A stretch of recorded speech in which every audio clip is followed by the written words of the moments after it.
ঘাস নিচে 30 টাকা করে। আমি তো ইস্কাটনে থাকি, ইস্কাটন থেকে এখানে আসছি ঘাস কিনতে, ওখানে আরো বেশি করে নিতেছে।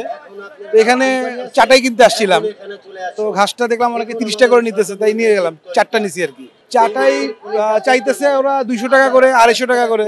আমার তো আগে অভিজ্ঞতা ছিল 120, 30 এরকম দাম ছিল। বাজারটারে অস্থিতিশীল মনে হচ্ছে, জানি না কতটুকু সত্য। হ্যাঁ, এটা হইতে পারে, কিন্তু কারণ বাজারে মানুষ আসে তো পাইকারি ভাবে কেনার জন্য, কিন্তু যারা এগুলো বিক্রি করতে সবই খুচরা। খ্যার নিল 40 টাকা করে পার পিস, আর ঘাস নিল 30 টাকা করে পার পিস, আর কুড়ো নিল 40 টাকা, আর বোমেরি নিল 80 টাকা করে কেজি, 70 টাকা করে কেজি। খ্যার একটু বেশি মনে হচ্ছে আর খ্যারের দামটা। গ্যাসে ভাত তো 30 টাকা করে ছিল, এবার 40 টাকা করে আর কি, একটু বেশি মনে হচ্ছে আর গ্যাসে ভাত থেকে। এবার 50 টাকা ভাই। এটা নেবি ঘাস, চাষি ঘাস, গরু ছাগল সবাই খায়, ভেড়া ছাগল মহিষ সবাই খাবো, ভালোই মোটামুটি খারাপ না। সাবার থেকে আনছি। 80 টাকা বেশি, এখন ম্যাগের কারণে অনেক দাম কমে গেছে গিয়া, অনেক 150 অবস্থা হয়, 180 অবস্থা হয়, লস হইতে আছে।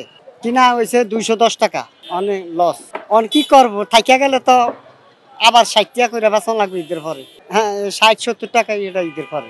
এটা ওই যে বাউসি কাজে লাগা, এগুলি আসে বরিশাল থেকে, আমরা ওই গাড়ের থেকে কিনে আনি, সদর গাড়ের থেকে। এটার উগুল পাতা কয়, এটা শহর এলাকায় গাছের ভিতরে গাছ হয়, শহরের ভিতরে ওরা কাটিয়া হারা বানায় বরিশাল। এবার মনে মানুষের কোরবানো কম দিবে, তার ফল ব্যবহার করতে আছে বেশিরভাগ। সেনাবাহিনী কোনো ওগলান নেয় না এবার, সপ্তাহের ফাল।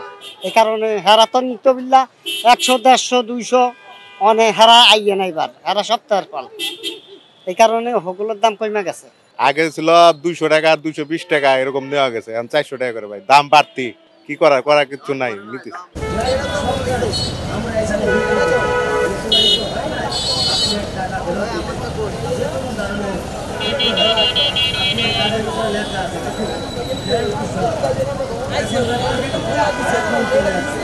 পাড়ার মতন বিনতি আজরাইলের মতো আলান করে আলানটা এটা বললে হাত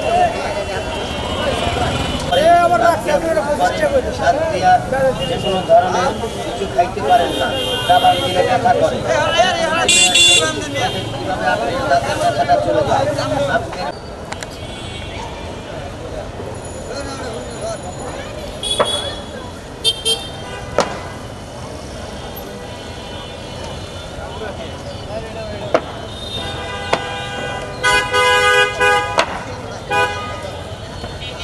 খবরের কাগজ, নিখাদ, নির্ভীক, নিরপেক্ষ।